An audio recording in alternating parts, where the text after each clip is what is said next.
Hebreus 13, verso 15, diz assim: por isso, por meio de Jesus Cristo, ofereçamos sempre louvor a Deus. Esse louvor é o sacrifício que apresentamos, a oferta que é dada por lábios que confessam a sua fé nele. E é interessante porque o livro de Hebreus está fazendo uma comparação com o Velho Testamento, com o culto do Velho Testamento, com o culto do Novo Testamento. É interessante que no culto do Velho Testamento, ninguém poderia apresentar-se ao Senhor sem trazer uma oferenda, um sacrifício ao Senhor. Isso era uma regra do culto do Velho Testamento. Dizia assim: você nunca vai de mãos vazias no templo. E você leva a sua oferenda, a sua oferta, o seu sacrifício. Na verdade, não falava de dinheiro apenas. Ele falava...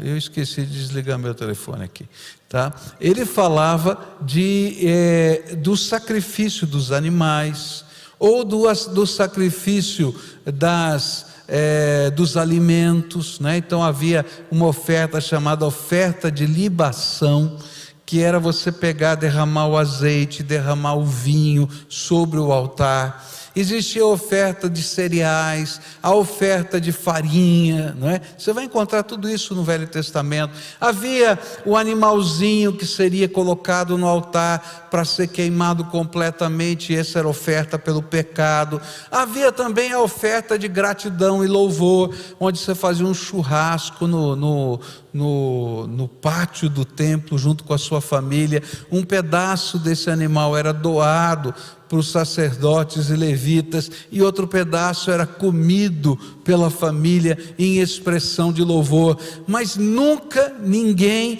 ia ao templo do Velho Testamento sem levar alguma coisa. Essa era uma regra. O que Hebreus está dizendo é que o sacrifício pelos nossos pecados já foi oferecido completo. Jesus é o Cordeiro de Deus que tira o pecado do mundo. Mas sobrou para hoje aquilo que a Bíblia ensina de sacrifício de louvor. E o sacrifício de louvor é a expressão sincera da alma, da nossa fé. É a alegria da nossa adoração, é a alegria da nossa gratidão, é o reconhecimento que pela graça somos seu povo. E isso se expressa através das nossas vidas de muitas formas. Quando a gente canta, quando a gente serve pessoas, mas também quando a gente investe no reino. Tudo isso é expressão de culto. No Novo Testamento, nós vamos aprender não oferecer apenas uma parte, mas oferecer tudo. Pois a Jesus nós oferecemos a nossa vida inteira, com tudo o que temos e somos. E este é o culto que prestamos a Ele com entendimento espiritual. Olha só o que Romanos 12:1 vai dizer: portanto, meus irmãos, por causa da grande misericórdia divina, peço que vocês se ofereçam completamente a Deus como um sacrifício vivo, dedicado ao seu serviço e agradável a Ele.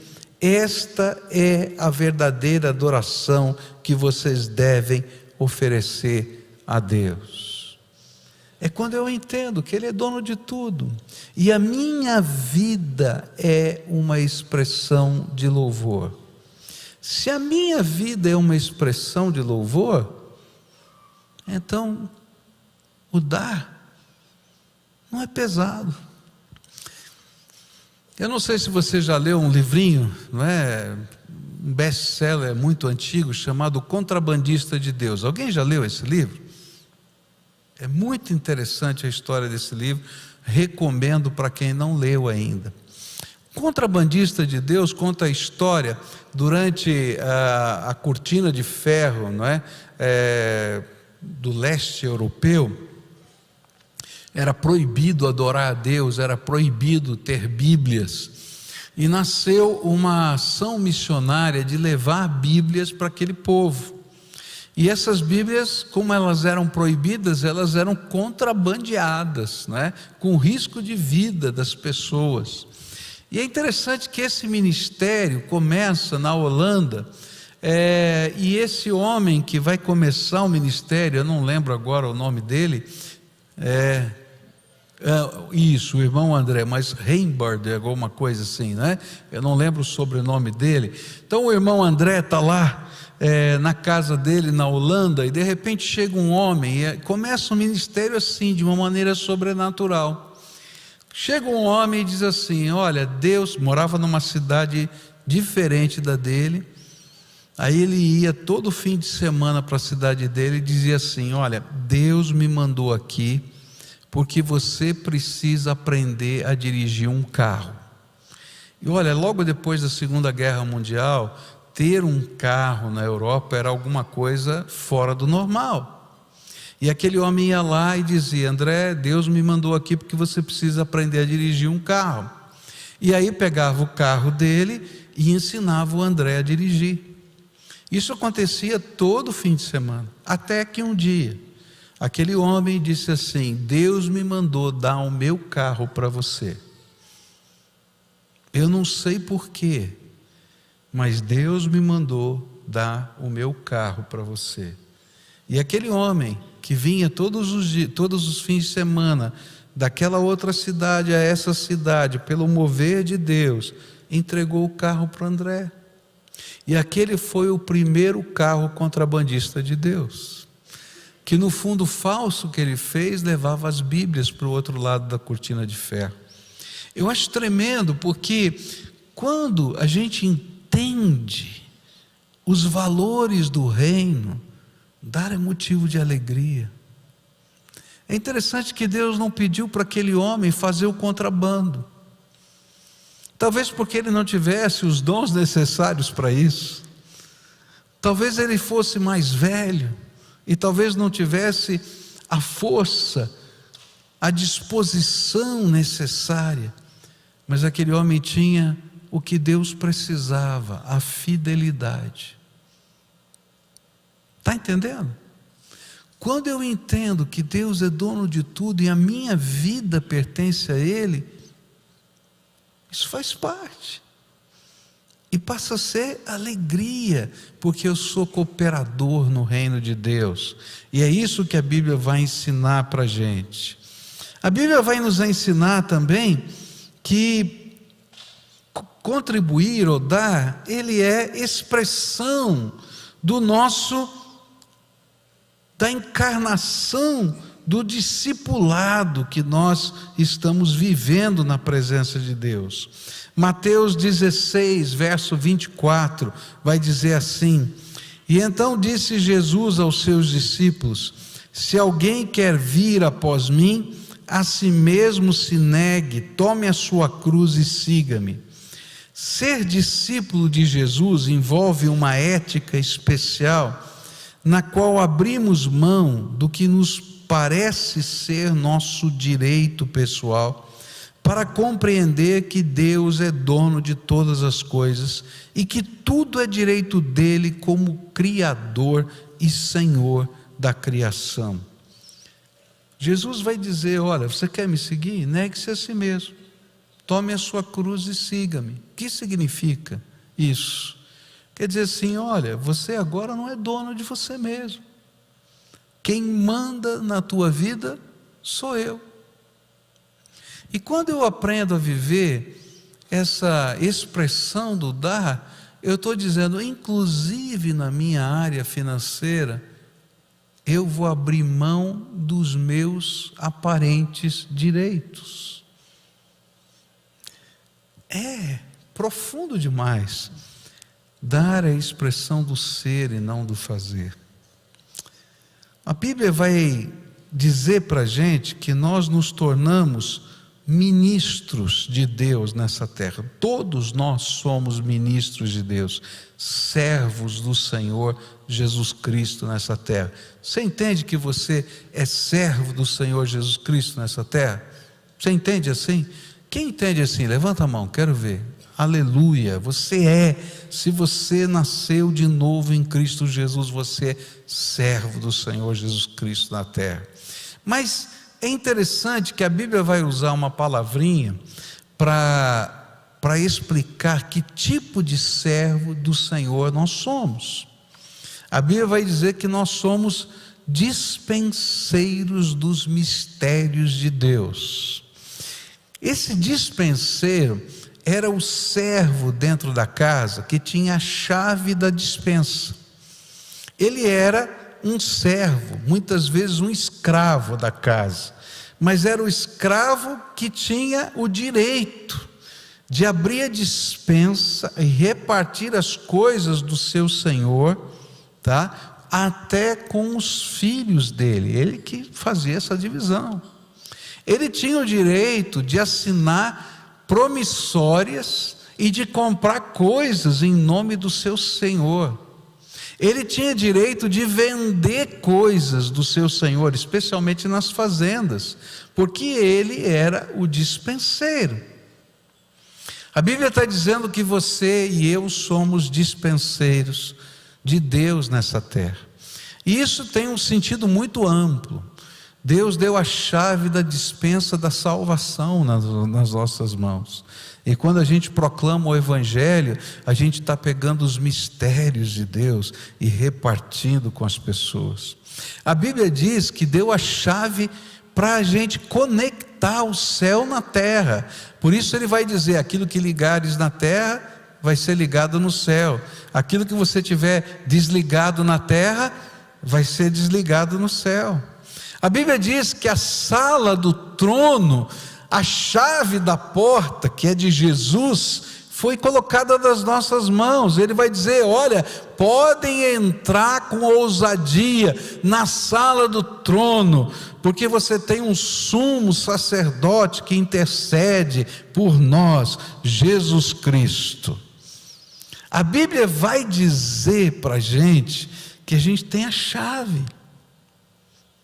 Agora, apesar da gente ter a chave, nós não somos os donos. Quem é o dono? O Senhor.